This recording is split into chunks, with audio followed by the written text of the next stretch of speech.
हाल ही में इजिप्ट के विदेश मंत्री ने भारत की यात्रा की है, जिस यात्रा के बाद इस बात को लेकर के संकेत देखने को मिल रहे हैं कि भारत और इजिप्ट के संबंध भविष्य में और ज्यादा बेहतर हो सकते हैं।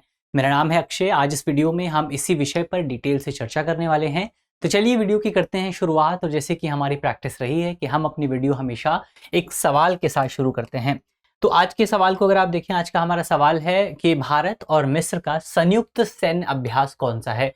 यानी कि भारत और मिस्र के बीच में, इजिप्ट के बीच में कौन सी मिलिट्री एक्सरसाइज का आयोजन होता है, उसका जवाब यहाँ पर हमको बताना है। ऑप्शंस अगर आप देखें, ऑप्शन है हमारे cyclone 1, desert eagle, option C Indra, option D Milan. तो इसका सही जवाब क्या है वो आपको जल्दी से कमेंट बॉक्स में बताना है। और अगर आपको जवाब नहीं आता है तो थोड़ा सा इंतजार कीजिए, वीडियो में हम इस सवाल को डिटेल से डिस्कस करने वाले हैं। तो चलिए वीडियो की करते हैं शुरुआत। और सबसे पहले यहाँ पर देखते हैं कि हमारी खबर क्या है।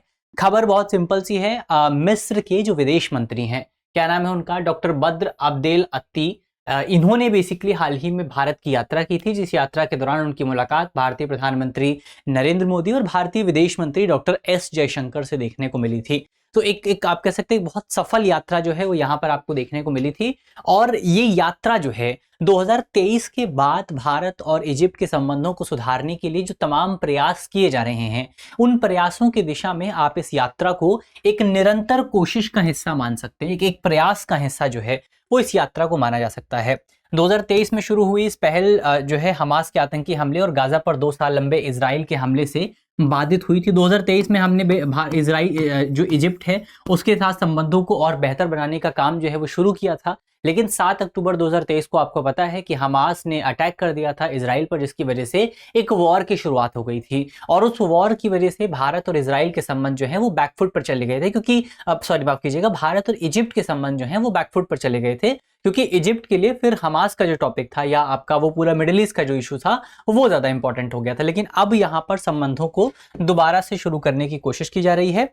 अब क्षेत्र में जो है आपका हिंसा बहुत ज्यादा कम हो चुकी है। हमास और इजराइल का जो वॉर है वो लगभग आपका समाप्ति की कगार पर पहुंच चुका है।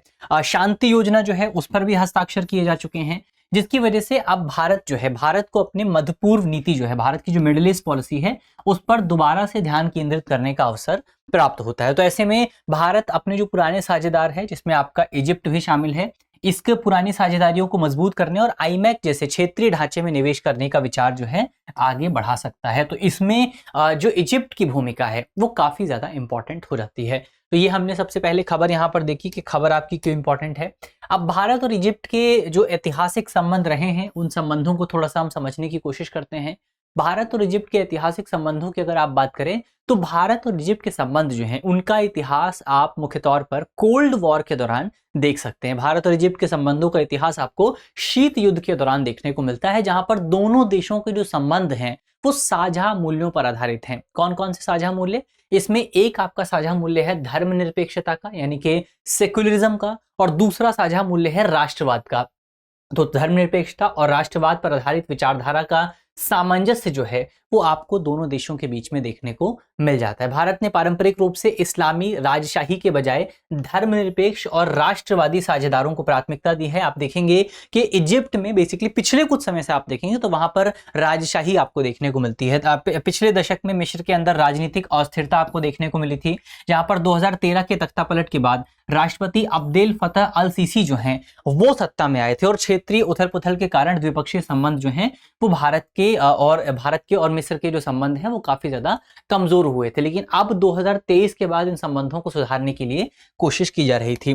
तो 2023 से आपको संबंधों में एक नया मोड़ देखने को मिला था, जहां पर भारत और इजिप्ट ने अपने संबंधों को स्ट्रेटेजिक पार्टनरशिप के लेवल पर जो है अपग्रेड किया था। इसके अलावा अगर आप देखें, इस प्रक्रिया की शुरुआत हुई थी जब भारत के विदेश मंत्री जो हैं डॉक्टर एस जयशंकर, उन्होंने अक्टूबर 2022 में इजिप्ट की यात्रा की थी, काहिरा की यात्रा की थी। उस समय अगर आप देखें, भारत और आपका इजिप्ट का जो द्विपक्षीय व्यापार है 2021-22 में वो भी अपने रिकॉर्ड लेवल पर पहुंच चुका था। 2021-22 में भारत और इजिप्ट के बीच में तकरीबन 7.26 बिलियन डॉलर का ट्रेड जो है वो आपको देखने को मिला था। 2023 में आपको और ज्यादा राजनीतिक सक्रियता देखने को मिलती है। भारत में थल सेना के जो प्रमुख हैं वो इजिप्ट की यात्रा करते हैं, और भारत और इजिप्ट की जो मिलिट्री कोऑर्डिनेशन है उसको लेकर के किताब भी वहां पर लॉन्च की गई थी।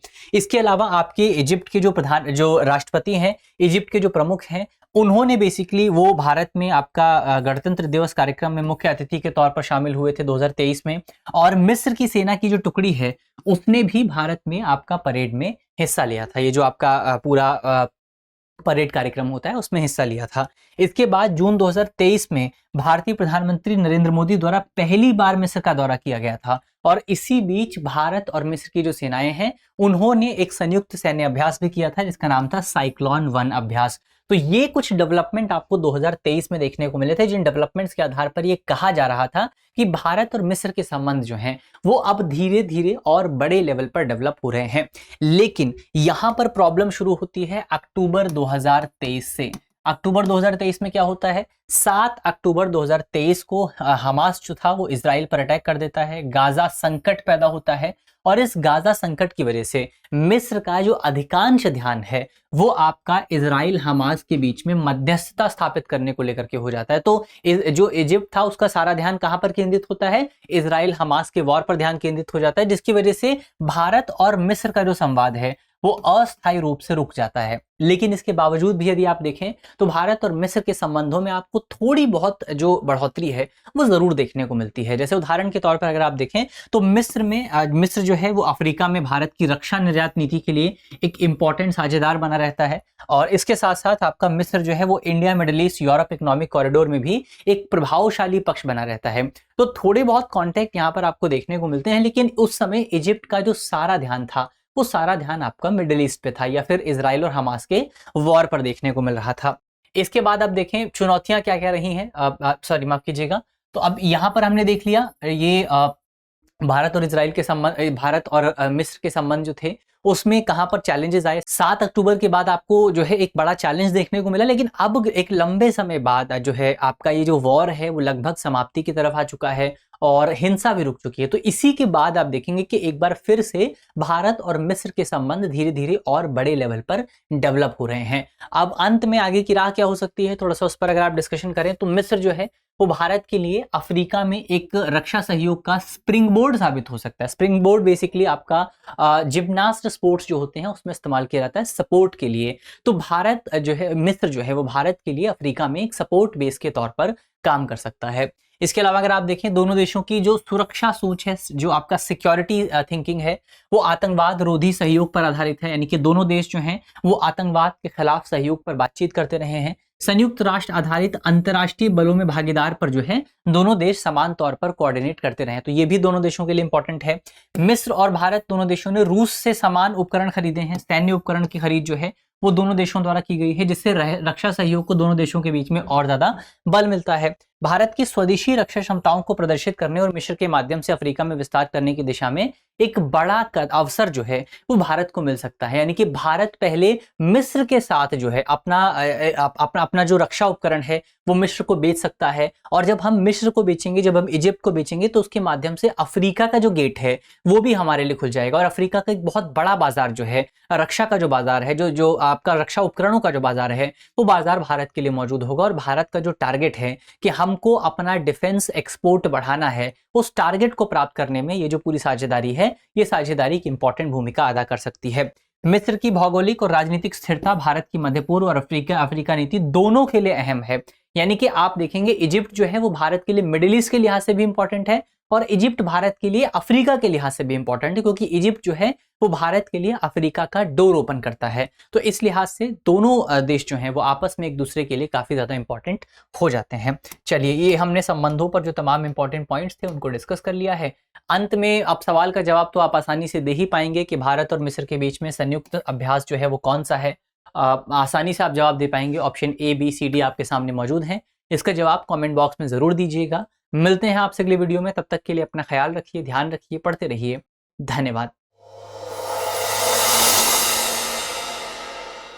अब एग्जाम की तैयारी को और बेहतर करने के लिए हमारे चैनल को लाइक, शेयर और सब्सक्राइब करना ना भूलें।